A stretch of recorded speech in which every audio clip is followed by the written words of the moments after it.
Hi friends, welcome to Dishoom Dishoom. இன்னைக்கு நம்ம அட்டகாசமான சுவையில் மஷ்ரூம் கிரேவி எப்படி செய்கிறதுன்னு தான் வந்து பார்க்க போகிறோம். இது சப்பாத்தி, பூரி, நான் ஏன் வெரைட்டி ரைஸு கூட சூப்பராக இருக்குங்க. இதை நீங்கள் ஒரு முறை வீட்டில் செஞ்சிட்டிங்கன்னா அடிக்கடி செய்வீங்க. இந்த மஷ்ரூம் கிரேவி செய்கிறதுக்கு நான் இப்போது ஒரு 200 கிராம் பட்டன் மஷ்ரூம் எடுத்திருக்கேன். மஷ்ரூமை முதல்ல தண்ணி ஊற்றி நல்லா கழுவி எடுத்துக்கணுங்க. அதில் மேலே நிறைய மண்ணெல்லாம் இருக்கும். மண்ணெல்லாம் போகிற வரைக்கும் 2-3 முறை இப்படி நல்லா கழுவி எடுத்துக்கணும். ஒரு சிலருக்கு மஷ்ரூம் சாப்பிட்டாலே அலர்ஜிம்பாங்க, வயிறும் வலிக்குதும்பாங்க. அதுக்கு காரணம் மஷ்ரூமை இப்படி தோலோட வந்து போடுறதுதாங்க. மஷ்ரூம் மேல லேயர் மாதிரி இப்படி ஒண்ணு இருக்குங்க. லைட்டா கைய வச்சு எடுத்தாலே எல்லாமே வந்துரும். சின்னதா ஏதாவது மண்ணு ஒட்டிட்டு இருந்தா கூட இந்த லேயரோட வந்துரும். இப்ப எல்லா மஷ்ரூம்லயும் அதோட ஸ்கின்ன இப்படி நம்ம ரிமூவ் பண்ணியாச்சு. இப்ப இத ஒரு முறை சுத்தமா தண்ணீல கழுவி எடுத்துட்டு வந்திருக்கேங்க. இந்த மஷ்ரூம் எல்லாத்தையும் நம்ம சின்ன பீஸா கட் பண்ணி எடுத்துக்கலாம். பெரிய மஷ்ரூமா இருந்தா ஒரு 4 பீஸாவும், சின்னதா இருந்தா ஒரு 2 பீஸாவும் நம்ம கட் பண்ணி எடுத்துக்கலாம். இப்ப எல்லாத்தையும் கட் பண்ணி எடுத்தாச்சு. இப்ப கிரேவி பண்றதுக்கு மசாலா ரெடி பண்ண ஆரம்பிச்சிடலாம். இப்போ ஒரு கடாயில 2 டேபிள் ஸ்பூன் எண்ணெய் ஊத்திட்டு, 1/2 டேபிள் ஸ்பூன் ஜீரகம், 1/2 டேபிள் ஸ்பூன் சோம்பு, 1/2 டேபிள் ஸ்பூன் மிளகு, ஒரு 20லிருந்து 25 போல சின்ன வெங்காயம். சின்ன வெங்காயம் சேர்க்கிறது கிரேவிக்கு நல்ல டேஸ்ட் குடுக்கும். 10 பல் பூண்டு, ஒரு சின்ன துண்டு இஞ்சி, ஒரு பெரிய சைஸ் தக்காளி எல்லாத்தையும் போட்டு ஒரு 2 நிமிஷம் நல்லா வதக்கி எடுத்துக்கலாம். ரொம்பலாம் வதக்க வேணாங்க. அந்த ஒரு பச்சை ஸ்மெல் போற வரைக்கும் வதக்கி விட்டா போதும். இப்ப பாருங்க, இது நல்லா வதங்கிருச்சு. இது கொஞ்ச நேரம் ஆறட்டும். இப்ப நல்லா ஆறிடுச்சு.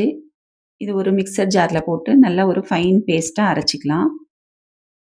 இப்ப மசாலா அரைச்சிட்டு வந்தாச்சுங்க. இப்ப கிரேவி ரெடி பண்ண ஆரம்பிச்சிடலாம். ஒரு கடாயில 2 டேபிள் ஸ்பூன் எண்ணெய் ஊத்திட்டு, 2 பிரிஞ்சி இலை, ஒரு பட்டை, கொஞ்சம் லவங்கம், 1/2 டேபிள் ஸ்பூன் ஜீரகம், 1/2 டேபிள் ஸ்பூன் சோம்பு, பொடியா கட் பண்ணி வச்ச பெரிய வெங்காயம் 2 எல்லாத்தையும் போட்டு வெங்காயம் பொன்னிறமா வர வரைக்கும் நல்லா வதக்கி விட்டுக்கோங்க. இப்போ வெங்காயம் நல்லா பொன்னிறமா வதங்கிருச்சு. இப்ப அரைச்சு வச்ச மசாலா அதையும் இதோட வந்து சேர்த்துக்கலாம்.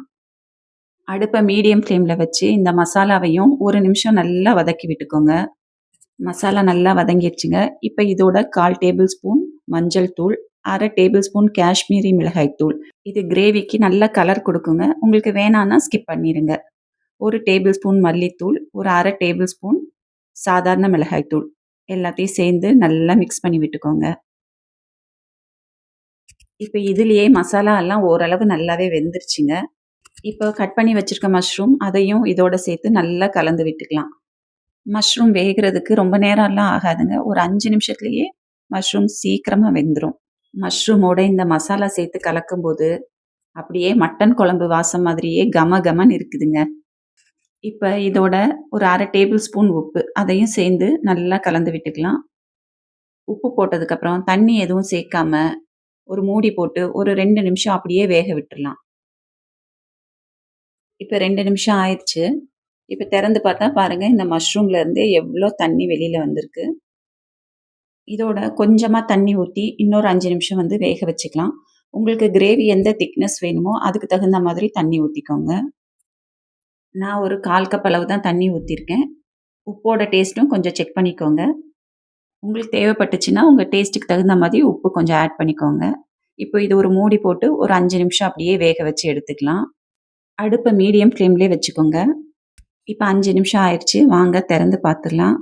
பாருங்க, மஷ்ரூம் எல்லாம் நல்லா வெந்துருச்சு. இப்ப கொஞ்சமா கொத்தமல்லி தூவிக்கலாம். அவ்வளோதாங்க. வீடே மணக்கிற மாதிரி மஷ்ரூம் கிரேவி ஜம்முன்னு ரெடி ஆயிடுச்சுங்க. டேஸ்ட்டு சூப்பரா இருக்குங்க. அப்படியே பார்த்தாலே மட்டன் குழம்பு மாதிரியே இருக்கு. இத நீங்க சைட் டிஷ்ஷா சப்பாத்தி, பூரி, நான் ஏன் வெரைட்டி ரைஸுக்கு கூட வச்சு சாப்பிடலாங்க. சூப்பரா இருக்கும். நீங்களும் ட்ரை பண்ணி பாருங்க. எப்படி இருந்துச்சுன்னு கமெண்ட்ல சொல்லுங்க. மறக்காம டிஷ்ஷும் டிஷ்ஷும் சேனலுக்கு சப்ஸ்கிரைப் பண்ணுங்க. Thank you.